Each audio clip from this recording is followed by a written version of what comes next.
Nous allons maintenant voir l'utilité des tableaux.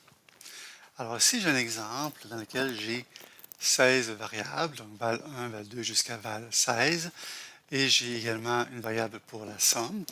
Donc, en temps normal, donc on pourrait demander quelle est la valeur numéro 1, donc je saisis pour la val 1, même chose pour val 2, 3 jusqu'à 16. Et puis par la suite, donc j'ai par la suite, je vais dire que la somme est égale à val 1, je vais dire que la somme plus égale à val 2, plus val 3, jusqu'à val 16.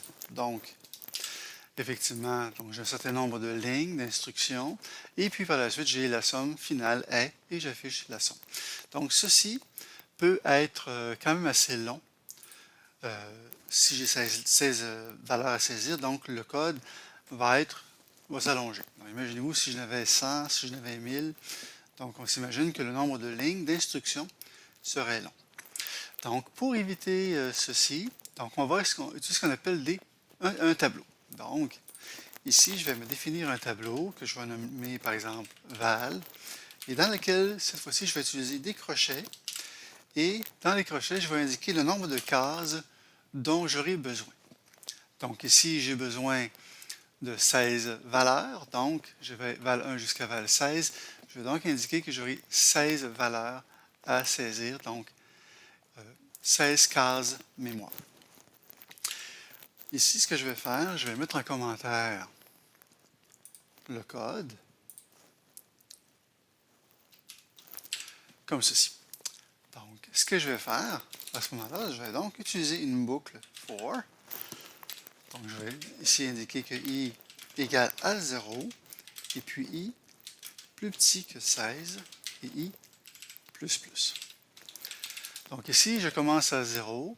Pourquoi? Parce que les cases mémoire d'un tableau commencent à 0. Il y a des indices à l'intérieur et on doit absolument on doit absolument commencer par 0. Donc j'aurai ici quelle est la valeur numéro. Donc ici, je pourrais afficher. Ici, je pourrais afficher la valeur de i plus 1, comme ceci. Et puis par la suite, faire un cin. Donc j'aurai le nom de la variable qui représente mon tableau. Je vais mettre des crochets. Et je vais utiliser ici la variable i comme indice. Donc ce qui est à l'intérieur, on appelle ça des indices. Et ici, i va varier de 0 jusqu'à 15 inclusivement. Donc j'aurai 0 à 15, ce qui me donne effectivement 16 valeurs.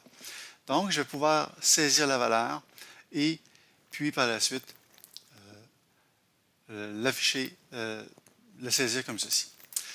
Ma variable somme, je l'ai initialisée à 0, ce qui veut donc dire que je pourrais arriver puis indiquer que la somme, je vais lui ajouter la valeur que j'aurai saisie. Donc ici, je fais un cin pour demander à l'utilisateur quelle est la valeur, pour la case 0 par exemple. Et puis par la suite, cette valeur que j'aurai saisie dans la case 0, je vais l'ajouter à ma somme. Donc cette boucle va me permettre de saisir les 16 valeurs nécessaires. Puis par la suite, je vais bien sûr afficher la somme finale est et je pourrai afficher effectivement la valeur de la somme. Donc, un tableau, une variable qui représente un tableau, c'est donc une variable qui peut manipuler plusieurs valeurs du même type. Donc ici, j'ai le type int, un entier, mais ça pourrait être un float, un double, un string, peu importe. Donc j'ai plusieurs possibilités.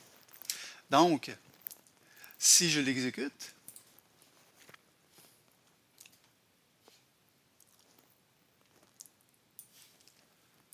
donc quelle est la valeur numéro 1? Donc supposons que je saisis 10, la valeur 2, et ainsi de suite. Donc,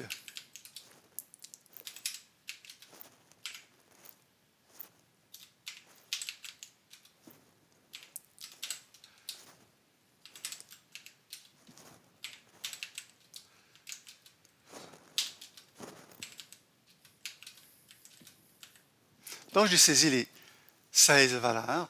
Et il a pu m'indiquer que la somme finale est 926. Donc effectivement, si je faisais la somme de toutes les valeurs, j'arriverais à un total de 926.